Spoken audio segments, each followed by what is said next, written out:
Good evening. My name is Evan Gregory, and this is Bible Answers. Our topic tonight is going to be on the subject of shaking the dust off of our feet. And this is in regards to, well, I would say most of the time, this phrase is mentioned is in regards to either correcting an individual or there's some evangelistic effort going on, and uh, basically at some point it's time to call it quits. That the action is or activity is not fruitful, and so we're going to look at that topic a little bit more, see what the Bible has to say about it. And as always, this is brought to you by North Columbus Church of Christ, located in Columbus, Mississippi, and our website scrolling below me, StoreColumbusChristians.com.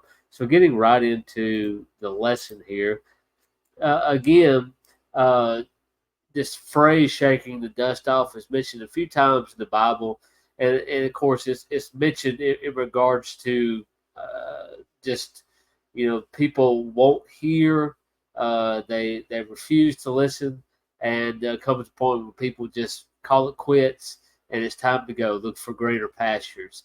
And so, before we get into that and actually look at those verses that actually use this phrase, I want to look at a couple passages that talks about spreading the gospel. So Matthew 28 verses 19 through 20.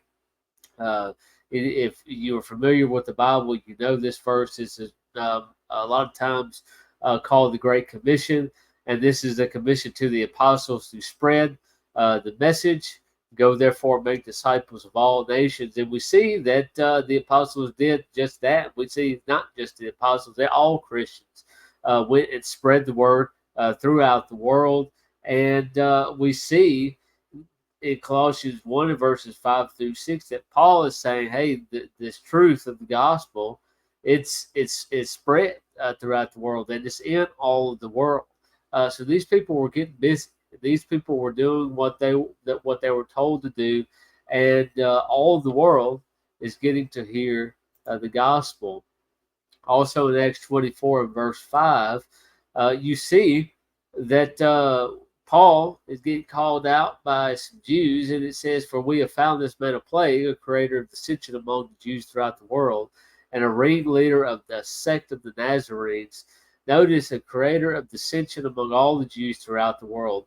What Paul taught, the Jews absolutely despised for the most part, and it caused dissension amongst them. And so Jews everywhere knew of this fellow, and it was creating dissension amongst them. So again, we see Paul specifically spreading the gospel. So what we see here is the need, necessity to spread the gospel throughout, the whole world, and continue to spread the gospel throughout the whole world.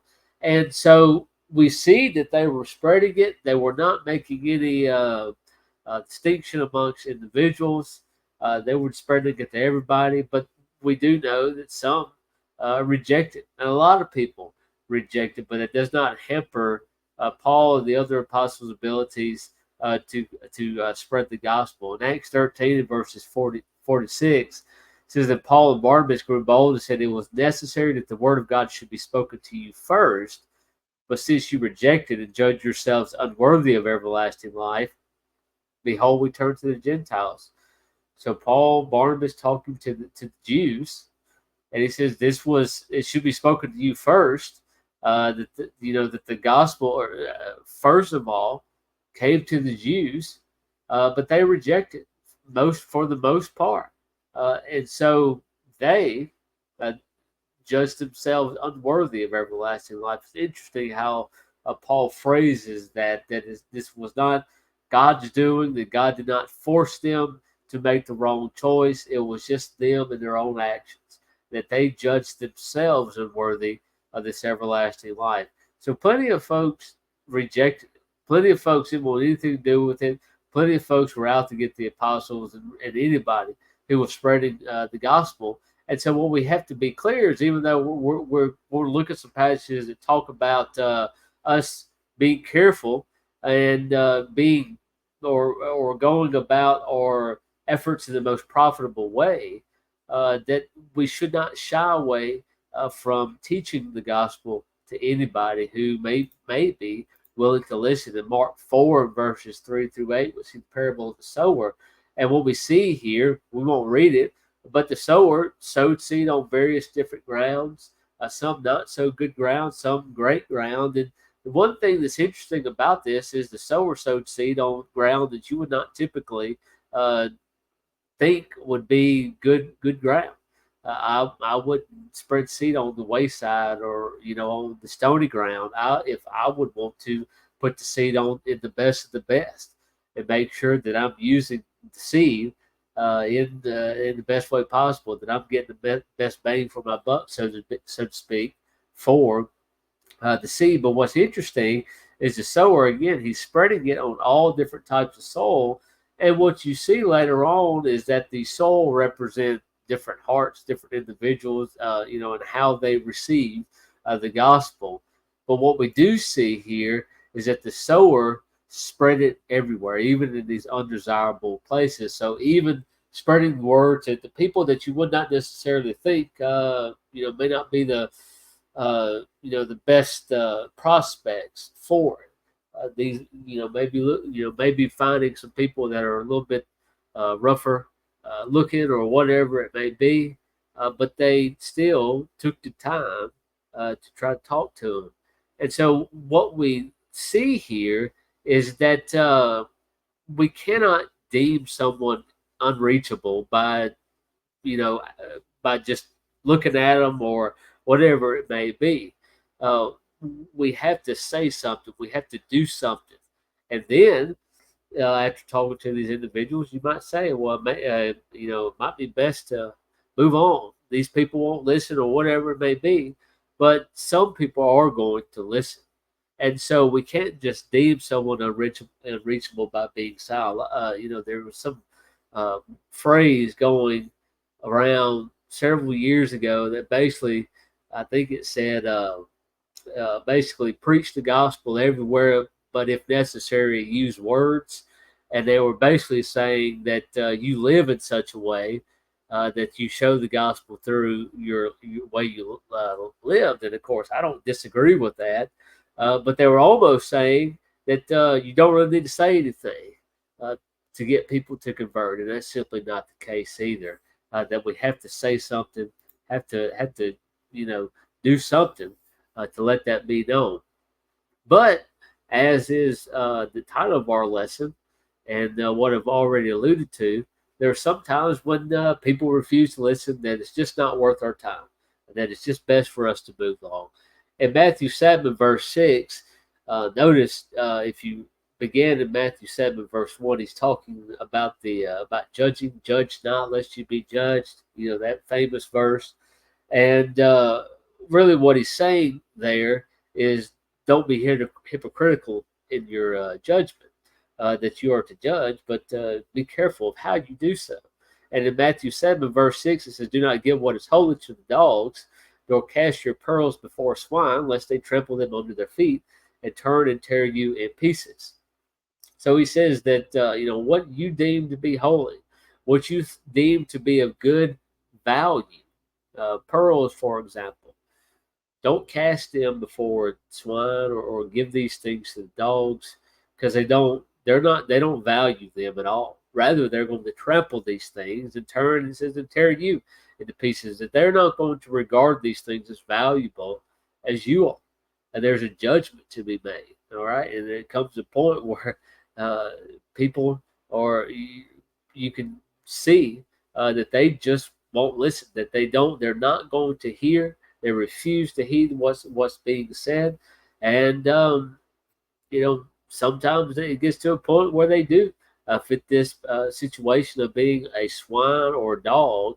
And that here Jesus is saying, don't give what is holy to these individuals. Don't cast your pearls before swine. Go about, do something better with your time.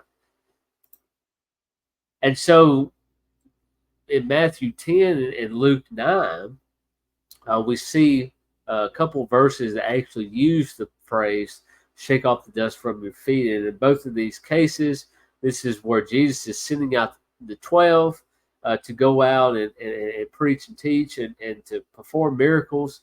And in Matthew 10, it says, "And whoever will not receive you, nor hear your words, when you depart from that house or city, shake off the dust from your feet. Assuredly, I say to you, it will be more tolerable for the land of Sodom and Gomorrah in the day of judgment than for that city." And then in Luke 9, it says, "Shake off the very dust from your feet as a testimony against them." Again, this is the same aspect. So if these people won't receive you, you shake off the dust from your feet. And then Luke gives us a little bit more information that this is a testimony against them. And so, again, these are people that won't hear them or receive them. Their message that's being preached. And what this shaking off of the dust symbolizes that they're just done with them. All right, they're going to move along to the next city. And again, sometimes we're in that same position as well. That again, it's best in some cases to move along. In 1 Peter 4 verse 10, it says that each one has received a gift, minister to one another as good stewards of the manifold grace of God. Notice Peter, he's talking about these gifts that one have, and whether they're miraculous or maybe they have some ability that others don't have. Maybe some have an ability to teach or whatever it may be. But he says, minister to one another as good stewards of this of grace of God. And the reason I point this out is that idea of being a steward of what God has given us. And we need to be good stewards of those things. And we have only so much time here on the earth that we need to make the best use of our time here. For example, if you're good at teaching or whatever it may be, you need to make the best use of your time. If you're studying with somebody and it's unfruitful, maybe it is best to spend those efforts with somebody else who is more willing to listen. But we have to be careful as to how we use the resources that God has given to us. Ephesians 5 and verse 15 through 16 gives us that same idea. It says, "See then that you walk circumspectly, not as fools, but as wise, redeeming the time because the days are evil." You get here this sense of urgency as to how a Christian ought to be acting, walking circumspectly, that you're redeeming the time as well, that you're making the most use of your time. That you spend your time in the areas that is the most profitable, and you be careful how you walk and how you spend that time. And so, really the reason as to why I bring up these verses is that if there's some that are too stubborn to hear, maybe it's time to do like what we see in Matthew 10 and Luke 9, that we shake the dust off of our feet and we just simply find somebody that's going to listen to what has been said. If there's no need to spend years and years with somebody trying to teach them the gospel when they've already made their minds up that they're not going to listen, they're not going to do it, period. Okay? And so you may say, well, that seems a bit harsh. But what we see is that Jesus, the apostles, practiced this same idea, that they recognized that there's just some situations that it's time to cut bait and go somewhere else. So we know that there are times when we do reach that point, but the one thing that we see in the scriptures, or one thing that we don't see in the scriptures, is at what exact point is it time to shake the dust off the feet, or to decide, well, it's more profitable to do something else. And what you see in the scriptures is that there's not a clear-cut time. It does not say after teaching this person for 30 days, they don't convert, it's time to move on. We don't see any of that. But I think there's a lot of situations and a lot of attitudes and characteristics of the people involved that help to determine when we reach the point of deciding it's time to shake the dust off our feet. For example, one of those is our attitudes, or another individual's attitudes. If someone is just belligerent, they're rude, they're just acting the fool. It's pretty quick. I'm not going to spend a whole lot of time with them. It seems I'm just, as soon as I spend a few minutes with them, I'm probably going to go about my business. But if there's somebody there that's willing to listen, that they seem to have some honesty about them, they act like they want to learn, well, we'll spend a whole lot more time with that individual, and you should as well. What about the willingness to receive correction? We just talked. We're mainly talking about this idea only in the realm of evangelizing to non-Christians, but what about an erring Christian, right? So these Christians who are maybe holding to false doctrine, but they need to be corrected. There's situations where these people they start holding to this false doctrine, and it's just their way or the highway. But there's also others that they may be kind of falling in line with that false teaching, but they're willing to listen with an open mind to the other side, and and of course that ties in with the attitude as well. And so there's some differences there. Are you thinking about the maturity of the individual? Okay, so someone who is a young person or someone who is a new Christian versus an older person or someone who's been a Christian for years and years. Or you may think of elders, deacons, and preachers versus, again, a young person or a young Christian. There's a difference there. There's a knowledge base that is there, in which there are some that, they know what the Bible says, or at least they should know what the Bible says, and it gets to a point where they just won't believe it. They just won't do it. And then there's others like that young Christian that it may just simply be they just don't know what the Bible actually says about something. And so again, there are some distinctions there that certain situations call for more patience, more long suffering, and spending more time with that individual before we deem it to be unprofitable.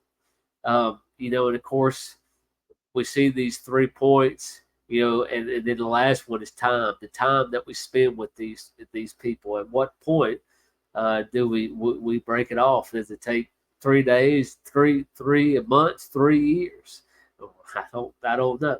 It just depends on the situation. But again, there's no clear cut, precise details in the Bible as to when we reach the point where we need to, shake the dust off our feet, to stop dealing with that individual. And, with this, we have to use our own sense. We have to use our own wisdom in deciding what is best, in pertaining to each individual situation. And so that's the end of the lesson. It was kind of quick. I kind of breezed through a few verses, but just want to look at that lesson real quick. There are, again, there's situations that require some judgment on all parts. That not everything is or not everybody that we're going to talk to is not going to end up with that person becoming a Christian. And sometimes it's time to move on, and we need to use our own judgment and our best or our wisdom to figure out when it's time to make that call. And so until next time, we'll keep on putting out these videos. I hope that it's been useful for you.